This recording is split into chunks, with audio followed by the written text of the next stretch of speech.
Assalamualaikum warahmatullahi wabarakatuh. Syukur alhamdulillah, senang sekali rasanya kita dapat berjumpa kembali dalam channel Irsyad Official yang insya Allah penuh dengan manfaat ini.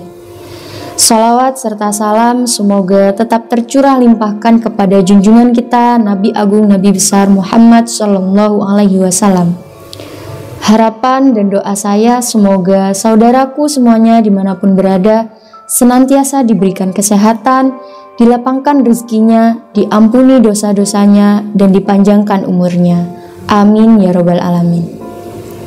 Sahabat yang beriman, pada kesempatan kali ini kami akan membahas mengenai rajin sholat tetapi jauh dari Allah Subhanahu wa Ta'ala. Ini merupakan pembahasan yang sangat menarik sekali.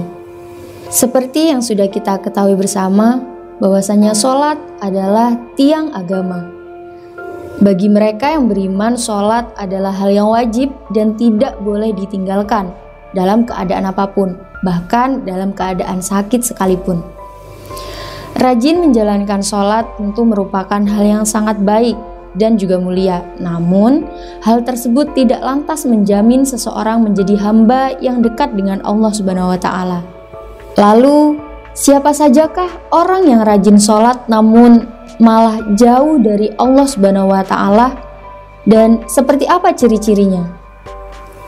Dalam suatu hadis Rasulullah Shallallahu Alaihi Wasallam bersabda, sesungguhnya pertama kali yang dihisab atau yang diminta pertanggungjawaban dari segenap amalan seorang hamba di hari kiamat kelak merupakan sholatnya. Apabila sholatnya baik, maka beruntunglah ia. Dan apabila sholatnya rusak, sungguh kerugian menimpanya. Hadis riwayat Tirmizi. Untuk itu sangat penting bagi kita untuk rutin mendirikan sholat. Namun untuk mendapatkan ridho dan surganya, tidak hanya dengan rajin sholat saja, melainkan sholat itu dilakukan dengan penuh kesadaran, tidak sebatas hanya sebagai rutinitas harian saja, serta tetap dibarengi dengan menjaga akhlak serta hubungan dengan sesama manusia, agar tidak menjauhkan kita dari Allah Subhanahu wa Ta'ala yang merupakan pencipta alam semesta. Sahabat beriman yang dirahmati Allah, berikut ini adalah orang yang rajin sholat namun justru jauh dari Allah Subhanahu wa Ta'ala. Yang pertama yakni orang yang lalai dalam sholatnya. Pada hari kiamat nanti ada banyak orang yang membawa sholatnya kepada Allah Subhanahu wa Ta'ala. Kemudian mereka mempersembahkan sholatnya itu kepada Allah. Lalu sholatnya dilipat-lipat seperti dilipatnya pakaian yang kumal. Kemudian dibandingkan wajah mereka, Allah tidak menerima sholatnya, bahkan ada yang celaka dengan sholatnya. Seperti yang terdapat dalam firman Allah Subhanahu wa Ta'ala dalam surah Al-Ma'un ayat 4-5 yang artinya, maka celakalah bagi orang-orang yang sholat, yaitu orang-orang yang melalaikan sholatnya. Rasulullah Shallallahu Alaihi Wasallam pernah bersabda, akan datang pada manusia umat Muhammad suatu zaman banyak orang yang merasakan dirinya sudah sholat padahal mereka sebenarnya tidak sholat. Hadis riwayat Ahmad. Perintah sholat adalah untuk mengingat Allah Subhanahu wa Ta'ala. Dikatakan dalam surah An-Nisa ayat 43, sehingga kamu mengetahui akan apa yang kamu ucapkan. Oleh karena itu, dalam ajakan sholat tidak boleh lalai. Nah, yang dimaksud dengan lalai ini adalah tidak mengetahui maksud dari apa yang dibaca saat kita sedang sholat dan apa yang dikerjakan. Apalagi jika kita kurang memperhatikan dari syarat, rukun, dan ketentuan-ketentuan sholat lainnya, maka yang diperoleh hanyalah payah dan letih. Rasulullah Shallallahu Alaihi Wasallam bersabda, berapa banyak orang yang sholat, keuntungan yang diperoleh hanyalah payah dan letih. Hadis riwayat Ibnu Majah. Jadi orang-orang yang lalai tersebut meskipun mereka merasa dirinya sudah sholat, tetapi hakikatnya mereka tidak sholat, dan ia tidak akan mendapatkan hikmah Allah Subhanahu wa Ta'ala. Sholatnya pun tidak menambah dekat kepada Allah, tetapi justru sebaliknya. Rasulullah menegaskan, barang siapa yang sholatnya tidak dapat mencegah dari perbuatan keji dan mungkar, maka tiada bertambah baginya, kecuali semakin jauh dari Allah Subhanahu wa Ta'ala. Hadis riwayat Ali ibnu Abbas. Yang kedua yakni orang yang suka menggunjing orang lain. Nah, sahabat yang beriman, Allah Subhanahu wa Ta'ala berfirman, apakah yang memasukkan Anda ke dalam neraka? Mereka menjawab, kami dahulu tidak termasuk orang-orang yang mengerjakan sholat dan tidak pula memberi makan orang miskin, dan merupakan kita membicarakan yang batil bersama orang-orang yang membicarakannya, dan merupakan kita mendustakan hari pembalasan hingga datang kepada kita kematian. Maka tidak bertujuan lagi bagi mereka syafaat dari orang-orang yang membagikan syafaat. Quran Surah Al-Mudaththir ayat 42-43. Dalam ayat tersebut, salah satu penyebab orang yang masuk neraka merupakan karena mereka sering membicarakan ketidaklebihbaikan orang lain. Orang yang mendirikan sholat namun suka membicarakan kejelekan orang lain, maka ia akan ditempatkan di dalam neraka Sakor. Allah sendiri melarang kita untuk membicarakan aib orang lain. Allah Subhanahu wa Ta'ala berfirman, hai orang-orang yang beriman, jauhilah tidak sedikit prasangka atau kecurigaan, karena sebagian dari prasangka itu dosa. Dan janganlah mencari-cari ketidaklebihbaikan orang lain. Janganlah menggunjingkan satu sama lain.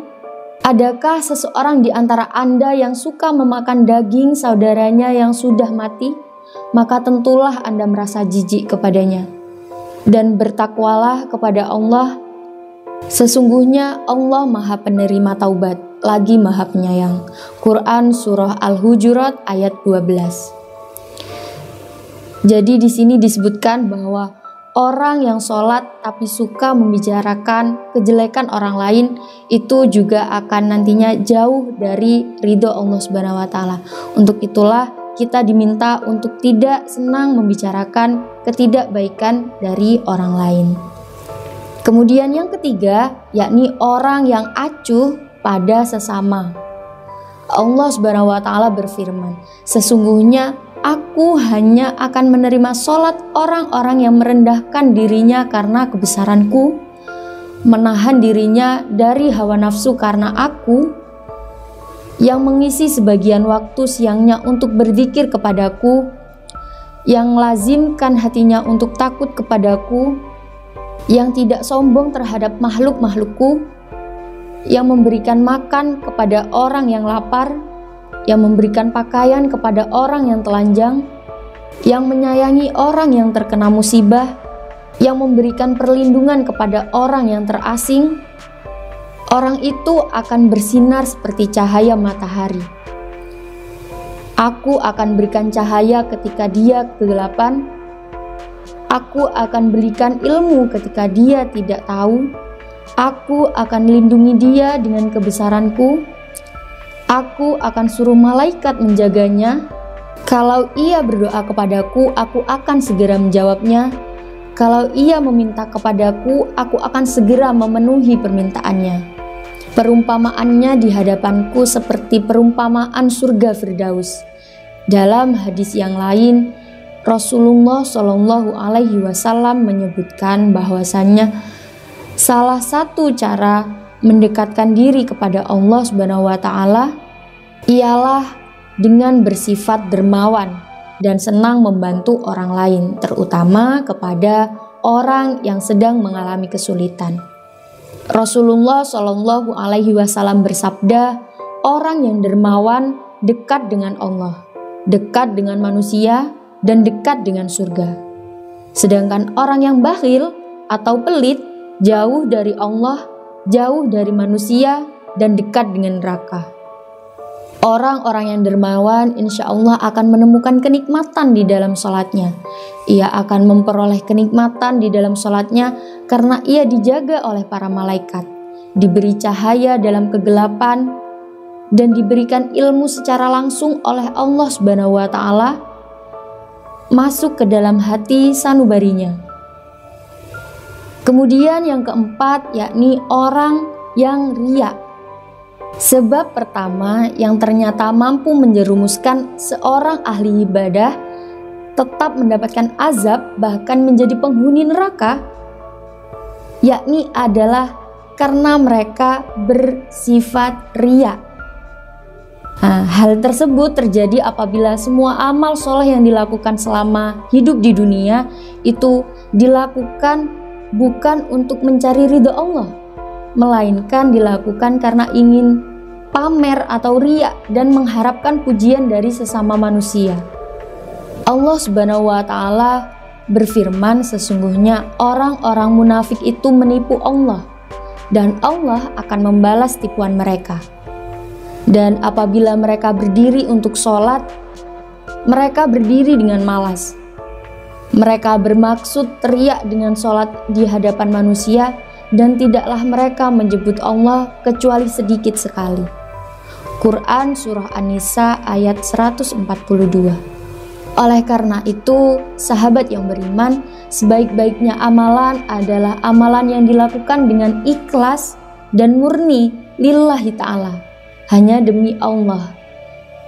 Dan cukuplah kita berharap kepada ridho dan balasannya atas apa yang telah kita lakukan, karena Allah Subhanahu wa Ta'ala adalah seadil-adilnya pemberi balasan. Jadi menjaga hati dan meluruskan niat merupakan hal yang harus kita jaga dalam melakukan apapun, agar semua amalan yang kita lakukan tidak berujung sebagai cambuk bagi kita yang membuat kita menjadi riya kepada sesama. Kemudian yang kelima, yakni orang yang suka berdusta. Nah, dusta ini merupakan salah satu dosa besar dan diancam siksa yang pedih di akhirat kelak. Namun pada zaman sekarang ini, kebohongan tampaknya sudah menjadi sesuatu hal yang biasa, bahkan menjadi kebiasaan di kalangan masyarakat. Padahal sekecil apapun suatu kebohongan akan tetap dianggap sebagai dosa. Meskipun ada seseorang yang rajin sholat dan beribadah, namun jika lisannya suka berbohong, maka sholat dan ibadahnya akan sia-sia. Karena ya tadi itu, kebohongan-kebohongan tadi akan menghapus amal-amalnya. Lalu jika ia wafat dalam keadaan tidak bertaubat kepada Allah, maka ia akan dimasukkan ke dalam neraka Allah Subhanahu wa Ta'ala. Allah Subhanahu wa Ta'ala berfirman, sesungguhnya yang mengada-ngadakan kebohongan hanyalah orang-orang yang tidak beriman kepada ayat-ayat Allah, dan mereka itulah orang-orang pendusta. Quran Surah An-Nahl ayat 105. Nah, itu tadi menjelaskan bahwasanya orang yang rajin sholat namun dalam kehidupan sehari-harinya masih sering berbohong, masih sering berdusta, itu merupakan ciri dari orang yang rajin sholat tapi jauh dari Allah Subhanahu wa Ta'ala. Karena sejatinya sholat adalah untuk mencegah kita melakukan hal-hal yang keji dan mungkar. Itulah tadi sedikit mengenai rajin sholat namun malah jauh dari Allah Subhanahu wa Ta'ala. Semoga apa yang sudah saya sampaikan sedikit banyak dapat menambah wawasan kita semua dan dapat menjadikan kita untuk menjadi lebih baik lagi ke depannya. Mohon maaf jika ada kekurangan. Terima kasih. Wassalamualaikum warahmatullahi wabarakatuh.